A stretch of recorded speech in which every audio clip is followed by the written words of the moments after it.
Good morning, it's Bryan with DD214 Transport. Please like, subscribe, hit the little bell for notifications. Come on in the house. Let's have a cup of coffee.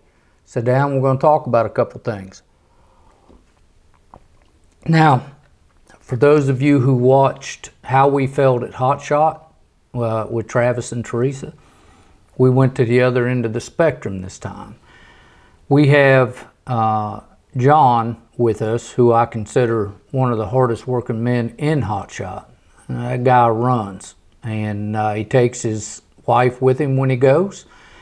And yeah, they're loving life out there. So you have to remember, it's not a job change, it's a lifestyle change.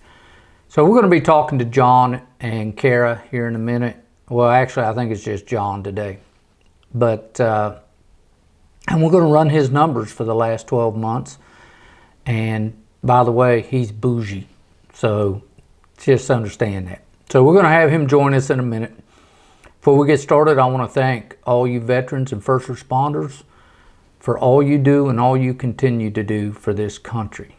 Thank you.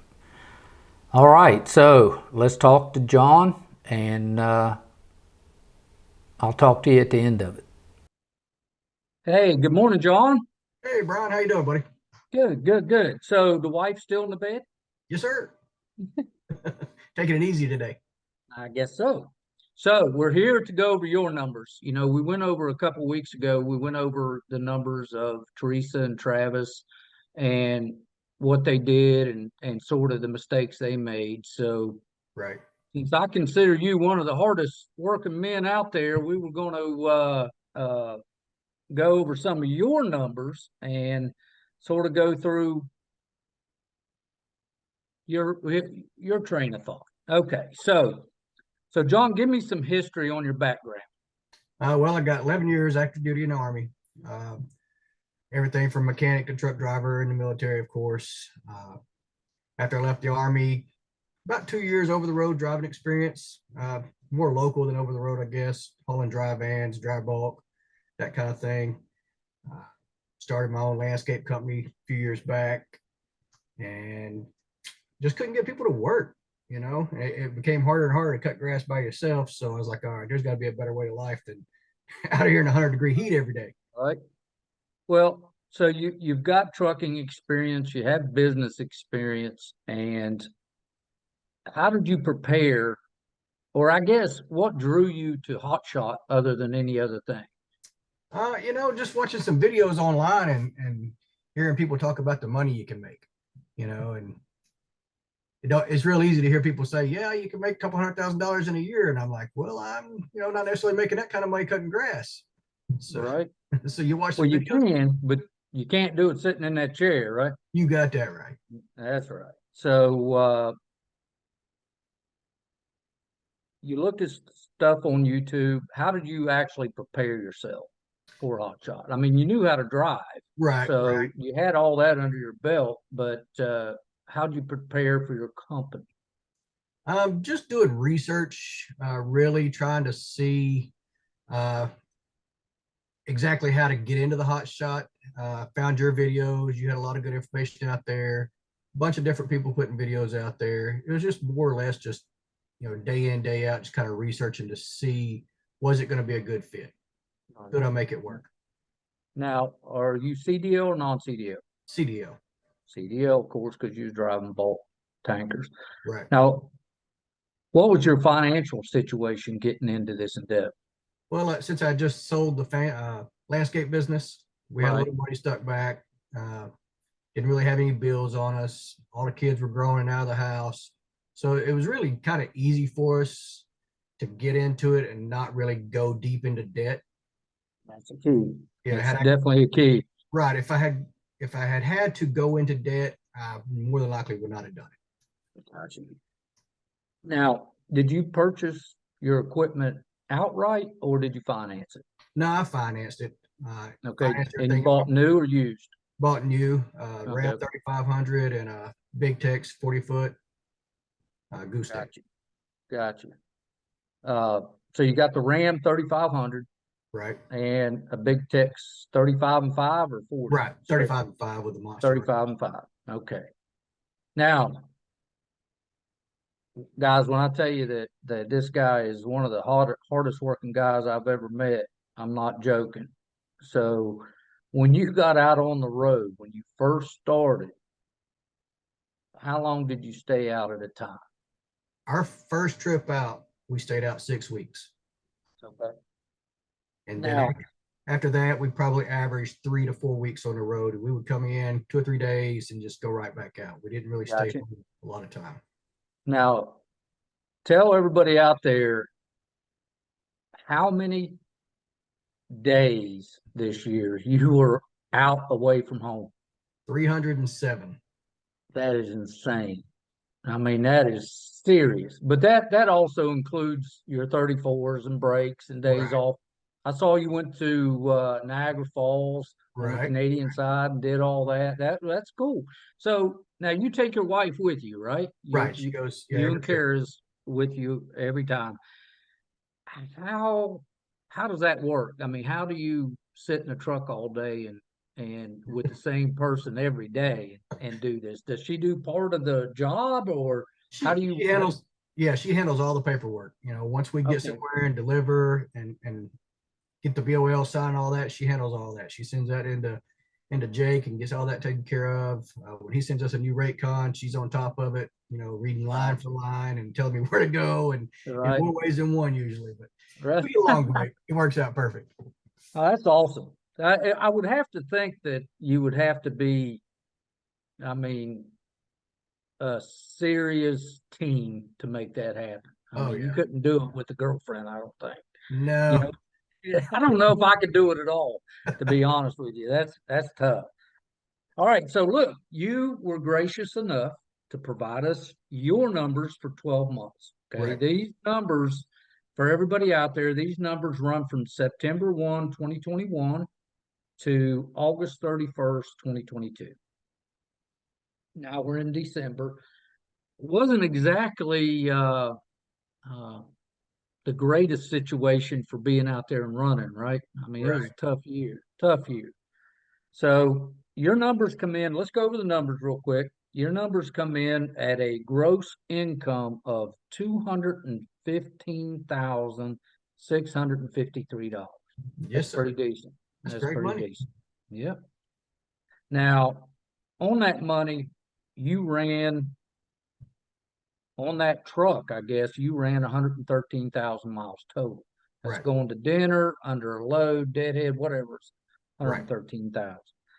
All right, so now look, we've got your fixed expenses here. And your fixed expenses for your insurance, I'm moving to Tennessee. I'm telling you, because that's where all the good insurance rates are coming out of. But your insurance was 9,827. Right. That's awesome. Your truck payment was 10,920. That's really good. Trailer payment was 4,224. Really good. 3492 for your back end. Um, I think that's a little high, personally. Right. It's ELD, low board, QuickBooks, etc. That's a little bit high. So you ended up with a total fixed expense of 28,463. I mean, Right. that's awesome. That is awesome. Now your variable expenses is where things go crazy, right? All Yeah. right. So variable expenses are things that you don't have a monthly control over. It's going to be your fuel, tolls, taxes, whatever. But okay. Now, before we go into this, I want everybody to know really, really quick is that in this business, and I want you to understand that this is a business, but there is no right way of doing this business as long as you stay in the money and as long as you are profitable. There is a ton of wrong ways to do this business. So keep that in mind.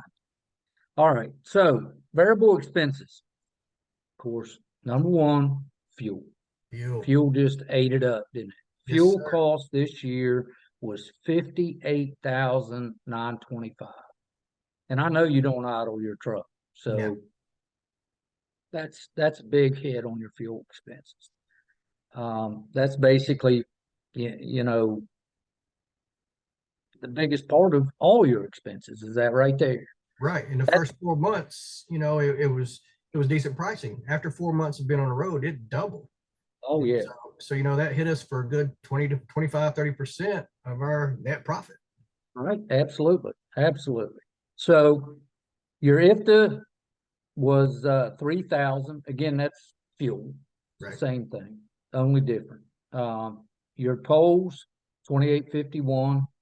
Can't do anything about that. Your factoring was 2,120. No, 2,112. You're welcome.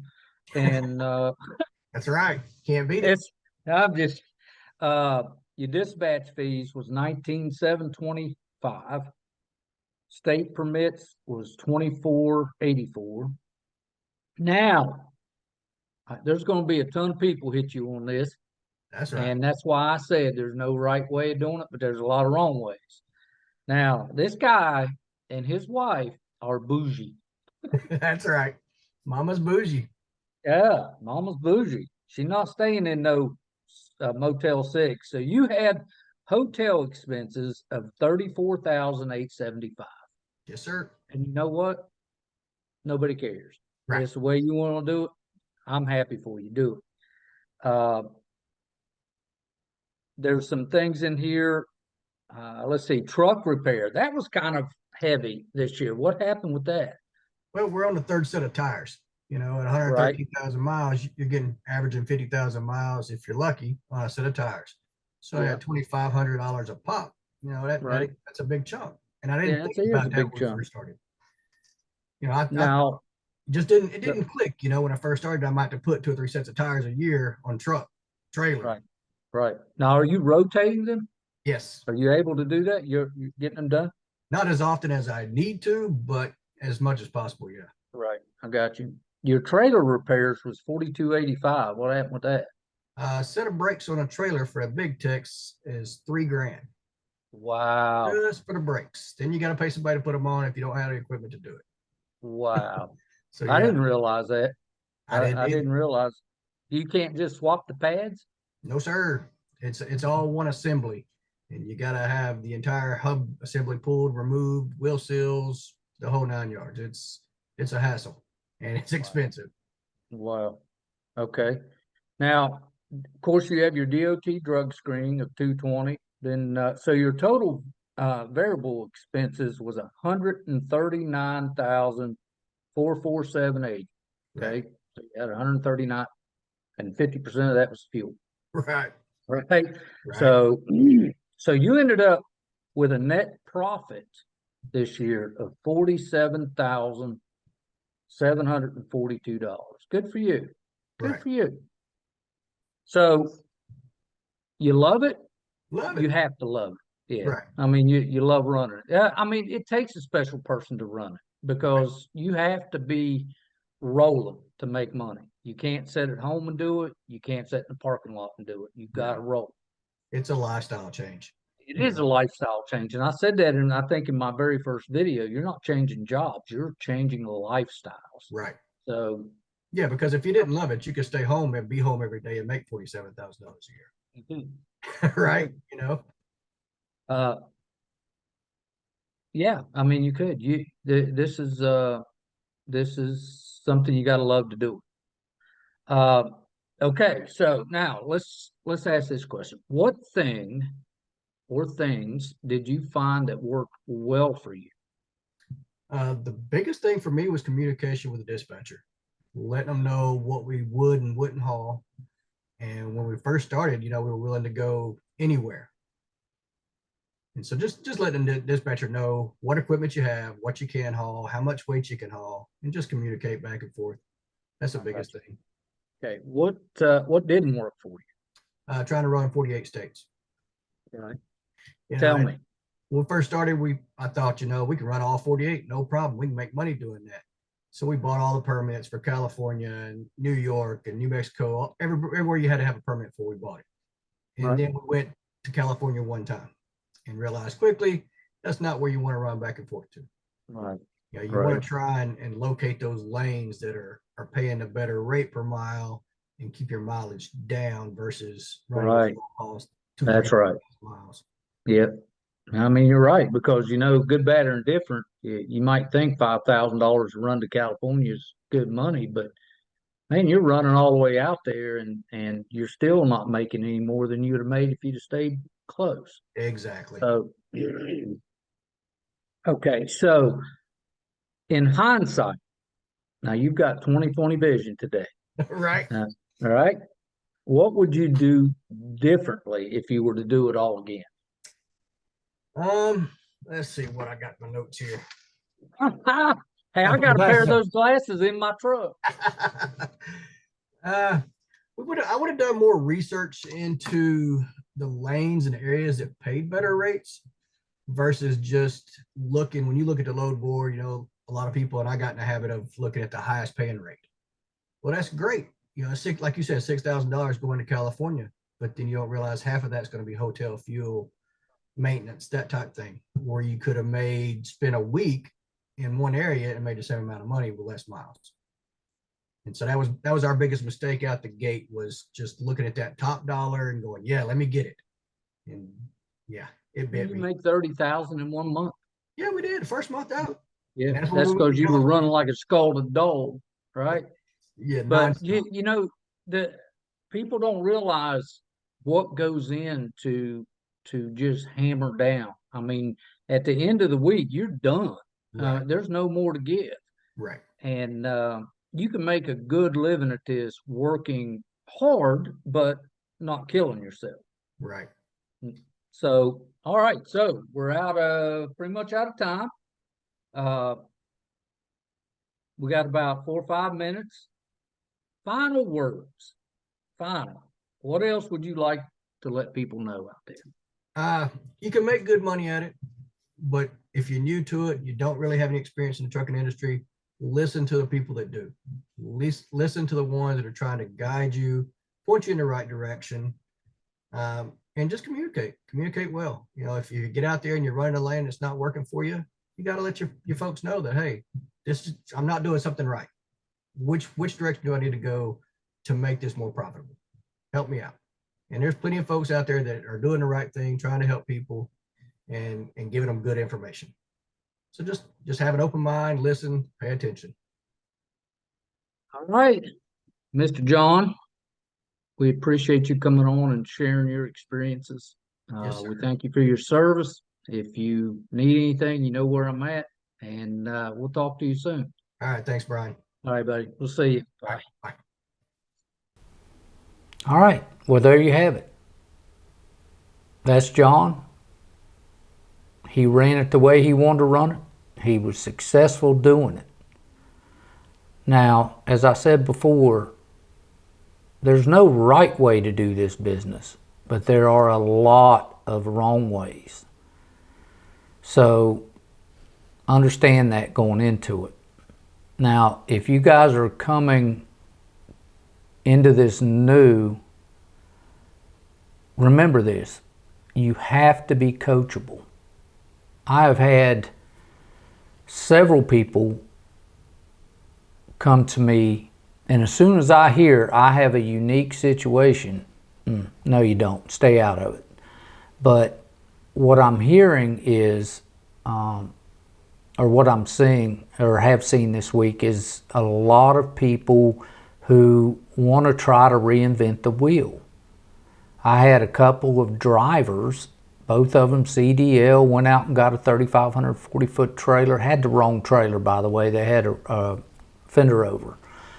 But they wanted to run teams, but they are only wanting to run in like 7 states. And it's like, why do you need teams? You don't need a dispatcher. You got the guy sitting beside of you that can dispatch. There's really nowhere you're going to run that in those 7 states that you're going to need team drivers. Not unless it's an emergency, got to have it now freight. And, if it's expedited, you better be ready to grab that thing as soon as it shows up. All right, so that's that scenario. You know, they didn't want to go to Texas or Oklahoma. They didn't want to go to New York. So you can tell what few states they want to run in. And as far as I'm concerned, we don't do that kind of stuff. So we sent them down the road. We had another person that called in, and we actually set this guy up and tried to run him, but this guy was uncoachable. He was totally uncoachable. And he didn't want to learn or understand how the hours of service works. And then he was just rogue out there floundering, trying to do whatever it is he was trying to do. But again, we sent him down the road. Guys, get in this thing, get you a mentor, be coachable. Let people show you the business, teach you the business. And long story short, I hope everybody's ready for Christmas because it's coming whether you are ready or not. John, thank you for sharing your story. And yeah, guys, have a great day. Get ready for Christmas. Here it comes. This is Bryan with DD214 Transport. Like, subscribe, hit the little bell for notifications. Thanks. Have a blessed day.